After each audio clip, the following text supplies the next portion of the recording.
வணக்கம் தமிழ் மக்களே. இன்றைக்கி இந்த வீடியோவில் நம்ம என்ன பார்க்க போகிறோன்னா, நீங்கள் ஒரு வேளை புதுசாக குவைத்தில் வேலைக்கு ட்ரை பண்ணுறீங்கன்னா இங்கே எந்த மாதிரியான வேலைகளுக்கு வரலாம், அப்படி வந்தீங்கன்னா இங்கே என்ன மாதிரியான சவால்களை சந்திக்க நேரிடும் அப்படிங்கிறத பற்றி தான் இந்த வீடியோவில் நம்ம முழுசாக பார்க்க போகிறோம். அதனால் மறக்காமல் இந்த வீடியோவை முழுசாக பாருங்கள். மக்களே, குவைத்தை பொறுத்த வரைக்கும் பார்த்தீங்கன்னா இங்கே டிரைவிங்க்கு ரொம்பவே ஸ்கோப் அதிகம்.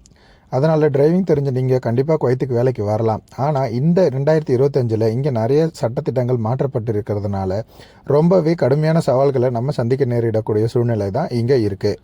குவைத் போக்குவரத்து துறை பார்த்தீங்கன்னா இங்கே இருக்க ஃபைன்ஸை ரொம்பவே அதிகமாக இப்போது இன்க்ரீஸ் பண்ணியிருக்காங்க. இதுக்கு காரணம் பார்த்தீங்கன்னா ரீசெண்ட் டைம்ஸில் நடந்த போக்குவரத்து விதிமீறல்கள் தான். கடந்த சில மாதங்களுக்கு முன்னாடி பார்த்தீங்கன்னா ஒரு வாரத்தில் மட்டுமே 35,000 விதிமுறைகள் பதிவு பண்ணப்பட்டிருக்கு. அதனால் குவைத் அரசாங்கம் இதை தடுக்கிறதுக்கான நடவடிக்கையாக ஃபைன் தொகையும் சட்டத்தையும் கடுமையாக மாற்றிருக்காங்க. அதனால் இங்கே புதுசாக டிரைவிங்க்கு வர நண்பர்களோ அல்லது இங்கே ஏற்கனவே டிரைவ் பண்ணுற நண்பர்களாக இருந்தாலும் சரி, நீங்கள் ரொம்பவே கவனமாக தான் இனி வரும் காலங்களில் இங்கே டிரைவிங் பண்ண வேண்டியதாக இருக்கும். நீங்கள் ஒருவேளை புதுசாக குவைத்துக்கு வேலைக்கு வரீங்கன்னா உங்களுக்கு தெரிஞ்ச நண்பர்கள் யாராவது நீங்கள் வரக்கூடிய நிறுவனத்தில் வேலை செய்கிறாங்கன்னா அவங்கக்கிட்ட விசாரிச்சுட்டு அதுக்கு பிறகு இந்த வேலையை சூஸ் பண்ணுங்கள்.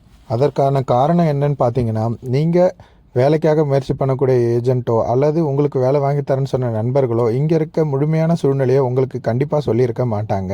உங்களால் முடிஞ்சால் யார்கிட்டையாவது கேட்டு விசாரிச்சுட்டு அதுக்கு பிறகு இங்கே வேலைக்கு வாங்க. அப்படி இல்லைனா இந்த வீடியோவை முழுசாக பாருங்கள். நான் உங்களுக்கு கொடுக்கக்கூடிய தகவல்கள் கண்டிப்பாக பயனளிக்கக்கூடியதாக தான் இருக்கும். குவைத்தை பொறுத்த வரைக்கும் டெலிவரி வேலை பார்த்தீங்கன்னா ரொம்பவே பிரதானமான ஒரு வேலையாக தான் இருக்குது.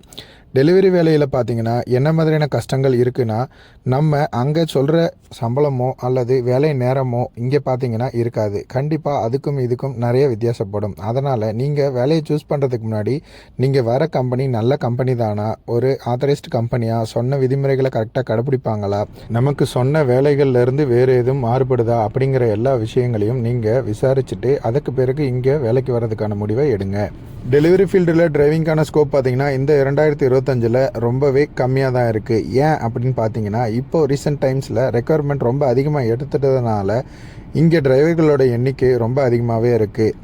நம்ம நாடு மட்டும் இல்லாமல் பல நாடுகள்லேருந்து இங்கே டிரைவர்கள் குவிஞ்சிக்கிட்டே தான் இருக்காங்க. அதனால் குவைத்தை பொறுத்த வரைக்கும் புதுசாக நீங்கள் டெலிவரி வேலைக்கு வரீங்கன்னா கண்டிப்பாக நீங்கள் கவனமாக இந்த மாதிரியான விஷயங்கள்லாம் சரியாக இருக்கா அப்படிங்கிறத பார்த்துட்டு அதுக்கு பிறகு வேலைக்கு வாங்க. மக்களே, நம்ம வெளிநாட்டுக்கு வரதே பணம் நிறையா சம்பாதிக்கிறோம் அப்படிங்கிற ஒரு காரணத்துக்காக தான் வெளிநாட்டுக்கு வரோம். அப்படி நம்ம ஒரு வேலைக்கு வந்ததுக்கு பிறகு நம்ம தேவை நிறைவேறலைங்கிற போது நமக்கு ரொம்பவே கஷ்டமாக இருக்கும். அந்த மாதிரி சூழ்நிலையை நீங்கள் சந்திக்கக்கூடாது அப்படின்னு நினைக்கிறீங்கன்னா கண்டிப்பாக நீங்கள் வேலைக்கு வரக்கூடிய நிறுவனம் நல்ல நிறுவனமாக, சொன்ன வேலை டைம் இருக்கா, சொன்ன சம்பளம் கொடுக்குறாங்களா அப்படிங்கிறத எல்லாத்தையும் விசாரித்து பார்த்துட்டு பிறகு நீங்கள் இங்கே வேலைக்கு வர்றதுக்கான முடிவை எடுங்க. தற்போது இருக்கக்கூடிய சட்டத்திட்டங்கள் படி பார்த்தீங்கன்னா குவைத்துக்கு டிரைவிங்காக வேலைக்கு வரவங்க கண்டிப்பாக நீங்கள் இங்கே 2லேருந்து 3 மாதம் இதுக்கான ப்ராசஸ்க்கு உங்களுக்கான நேரத்தை செலவிடுற மாதிரி தான் இருக்கும். அதனால் நீங்கள் வேலைக்கு வர்றதுக்கு முன்னாடியே அந்த 2-3 மாதங்களுக்கு உங்களை தயார்படுத்திக்கிட்டு வாங்க. குவைத்துக்கு நீங்கள் புதுசாக வேலைக்கு வரீங்கன்னா மேக்ஸிமம் எல்லா கம்பெனியும் உங்களுக்கு தங்கிறதுக்கான இடத்த அவங்களே அரேஞ்ச் பண்ணி கொடுத்துருவாங்க. ஒரு சில கம்பெனிகள் சாப்பாடுக்கு மெஸ்ஸு அவங்களே ரெடி பண்ணி தருவாங்க. அப்படி இல்லை உங்கள் கையில் காசு கொடுத்துருவாங்க, நீங்கள் அதை வச்சு சாப்பிட்ருக்கிற மாதிரி தான் இருக்கும். ஸோ மேக்ஸிமம் கம்பெனிஸ் உங்களுக்கு அகாமடேஷனையும் ஃபுட்டையும் ப்ரொவைட் பண்ணிவிடுவாங்க. அதனால் நீங்கள் குவைத்துக்கு வந்து ப்ராசஸிங் டைம் ஆகிற வரைக்கும் எந்த விதமான ட்ரபிளும் இல்லாமல் இங்கே கண்டிப்பாக தங்கி இருக்கலாம். மக்களே, கம்பெனி பார்த்தீங்கன்னா உங்களுக்கு ஆஃபர் லெட்டரில் ப்ராசஸிங்கான டைம் பார்த்தீங்கன்னா 2 மாதம்னு மென்ஷன் பண்ணியிருப்பாங்க. ஆனால் தற்போது இருக்கக்கூடிய சூழ்நிலை பார்த்தீங்கன்னா கண்டிப்பாக 2 மாதத்துக்கு மேலே ஆகக்கூடிய சூழ்நிலை தான் இருக்குது. இதில் ஒரு சில கம்பெனிகள் பார்த்தீங்கன்னா 2 மாதத்துக்கு பிறகு அவங்க எம்ப்ளாயீஸ்க்கான பேசிக் சேலரியை கண்டிப்பாக கொடுக்குறாங்க. பல நிறுவனங்கள் பார்த்தீங்கன்னா அந்த பேசிக் சேலரியை கொடுக்குறாங்களான்னு கேட்டிங்கன்னா கேள்விக்குறி தான். நிறைய நிறுவனங்கள் அதை ஃபாலோ பண்ணுறது இல்லை. தற்போது இருக்கிற சூழ்நிலை பார்த்தீங்கன்னா இங்கே ப்ராசஸிங்கான டைம் கண்டிப்பாக 2 மாதத்துக்கு மேலே ஆகுங்கிறதுனால பேசிக் சேலரி கொடுக்காத கம்பெனிக்கு நீங்கள் வேலைக்கு வர்றது உங்களுக்கு தான் கஷ்டத்தை ஏற்படுத்தும். இங்கே வேலைக்காக வந்துட்டு நிறைய நபர்கள் ப்ராசஸிங் டைம் ரொம்ப அதிகமாக எடுக்கிறதுனால மனதளவிலும் சரி பொருளாதார ரீதியாலும் சரி நிறையவே பாதிக்கப்பட்டிருக்காங்க.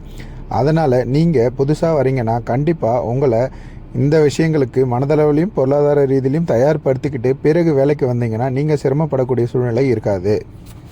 2025 பொறுத்த வரைக்கும் குவைத்துக்கு புதுசாக டெலிவரி வேலைக்கு வரவங்களுக்கு நீங்கள் இங்கே வேலைக்கு வரலாமா வேண்டாமா அப்படின்னு என்ன கேட்டிங்கன்னா கண்டிப்பாக வேண்டாம் அப்படின்னு தான் சொல்லுவேன். ஏன் அப்படின்னு பார்த்தீங்கன்னா இங்கே வேலைக்கான பணி நேரம் ரொம்பவே அதிகமாக இருக்குது. அது மட்டும் இல்லாமல் அவங்க கொடுக்கக்கூடிய என்ட்ரி லெவல் சேலரி பார்த்திங்கன்னா ரொம்பவே கம்மியாக இருக்குது. இது மட்டும் இல்லாமல் இங்கே இருக்கிற போக்குவரத்து விதிமுறைகளுக்கான கட்டணங்கள் பார்த்திங்கன்னா ரொம்பவே அதிகப்படியாக இருக்கிறதுனால நீங்கள் சம்பாதிக்கிற பணத்தை முழுமையாக ஊருக்கு அனுப்ப முடியாத ஒரு சூழ்நிலை தான் தற்போதைக்கு. இந்த வீடியோவில் நீங்கள் பார்த்தீங்கன்னா நிறைய கார்கள் பார்க்கலாம். இந்த கார்களில் பெரும்பாலானவை டெலிவரி ஃபீல்டுக்கு தான் பயன்படுத்துகிறாங்க. அதனால் இந்த ஒரு சின்ன இடத்துல எவ்வளோ கார்கள் இருக்குங்கிறத பார்த்தாலே உங்களுக்கு புரிஞ்சிருக்கும் இந்த நாட்டில் டெலிவரிக்கான ஸ்கோப் எவ்வளோ அப்படிங்கிறது. அது மட்டும் இல்லாமல் இங்கே இருக்க வாகனங்களோட எண்ணிக்கையை வச்சு இங்கே எவ்வளோ நபர்கள் வேலை செய்கிறாங்க அப்படிங்கிறத நீங்களே முடிவு பண்ணிக்கலாம். நான் வீடியோ எடுத்திருக்க நேரம் பார்த்தீங்கன்னா பகல் 12 மணி. பகல் 12 மணிக்கே இங்கே இவ்வளவு கார்கள் நிற்கிதுன்னா அப்போ இந்த நேரத்தில் டியூட்டிக்கு எவ்வளவு கார்கள் போயிருக்கும் அப்படிங்கிறதையும் நீங்கள் முடிவு பண்ணிக்கோங்க. மக்களே, இந்த வீடியோ மூலிமா சில விஷயங்களை உங்களுக்கு ஷேர் பண்ணியிருக்கேன். அதனால் நீங்கள் புதுசாக இங்கே டெலிவரி வேலைக்கு வரலாமா வேண்டாமாங்கிறத முடிவு பண்ணியிருப்பீங்க. இந்த மாதிரி பல சுவாரஸ்யமான தகவல்களுக்கு தொடர்ந்து தமிழ் நிஞ்சா சேனலோட இணைஞ்சிருங்க. இது போன்ற பல சுவாரஸ்யமான மற்றும் முக்கியமான தகவல்களுக்கு தமிழ் நிஞ்சா சேனலை மறக்காமல் சப்ஸ்கிரைப் பண்ணுங்கள். உங்களுக்கு இந்த வீடியோ பிடிச்சிருந்தா லைக், கமெண்ட், ஷேர் பண்ணுங்கள். உங்களிடமிருந்து விடைபெறுவது நான் உங்கள் தமிழ் நிஞ்சா.